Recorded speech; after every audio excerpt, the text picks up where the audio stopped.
जय श्री कृष्णा दोस्तों, आइए जानते हैं अर्जुन और सुभद्रा की प्रेम कहानी का भाग 2। विवाह के बाद का जीवन और अभिमन्यु का जन्म। अर्जुन और सुभद्रा का विवाह केवल प्रेम का प्रतीक नहीं था, बल्कि ये दो महान वंशों यादव और पांडव के बीच के रिश्तों को मजबूत करने का प्रतीक था। लेकिन विवाह के बाद भी उनकी यात्रा आसान नहीं थी। अर्जुन और सुभद्रा को अपने प्रेम और कर्तव्य के बीच संतुलन बनाना पड़ा।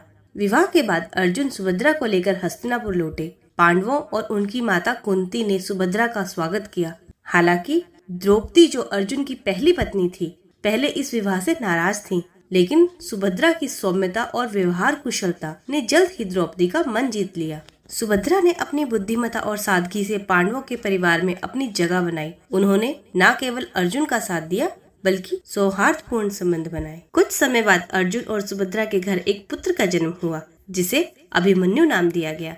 अभिमन्यु बचपन से ही अपने पिता अर्जुन और मामा श्री कृष्ण की छत्र छाया में पले बढ़े। श्री कृष्ण ने अभिमन्यु को युद्ध कला और धर्म का ज्ञान दिया। अभिमन्यु अपनी अद्भुत युद्ध कौशल और साहस के लिए प्रसिद्ध हुए।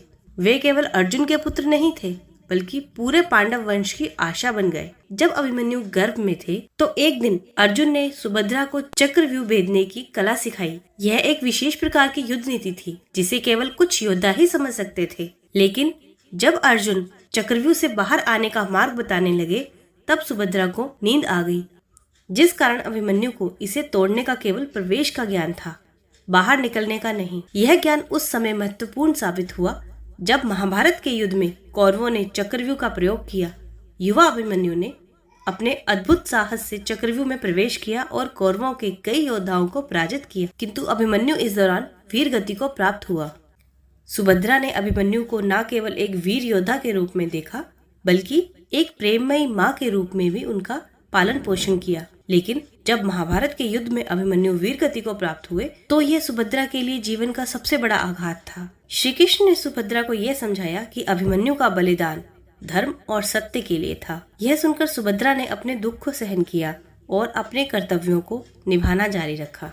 सुभद्रा ने अपने जीवन के कई उतार चढ़ाव देखे। उन्होंने ये सिखाया कि जीवन में प्रेम और कर्तव्य का संतुलन बनाए रखना कितना महत्वपूर्ण है। उन्होंने न केवल अर्जुन के प्रति अपनी निष्ठा दिखाई, बल्कि पूरे पांडव वंश को एकजुट रखने में अपनी भूमिका निभाई। इस कहानी की सीख है प्रेम और निष्ठा। अर्जुन और सुभद्रा का प्रेम हमें ये सिखाता है कि सच्चा प्रेम बलिदान और समझदारी की मांग करता है। दूसरा, कर्तव्य का पालन। सुभद्रा ने हर परिस्थिति में अपने कर्तव्यों को प्राथमिकता दी, चाहे वह परिवार की जिम्मेदारी हो या धर्म की रक्षा।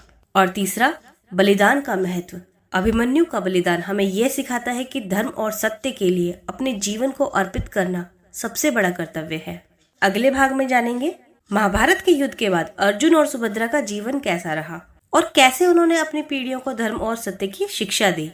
जय श्री कृष्णा। अगर आपको ये अनोखी प्रेम की कहानी सीरीज पसंद आ रही हो, तो आप मेरे चैनल को लाइक करें, शेयर करें और कमेंट करके जरूर बताएं। अगर आप इसे ज्यादा से ज्यादा शेयर करेंगे और कमेंट करेंगे, तो मुझे इससे प्रोत्साहन मिलेगा और मैं ऐसी ही और कहानियां आपके साथ साझा करूंगी।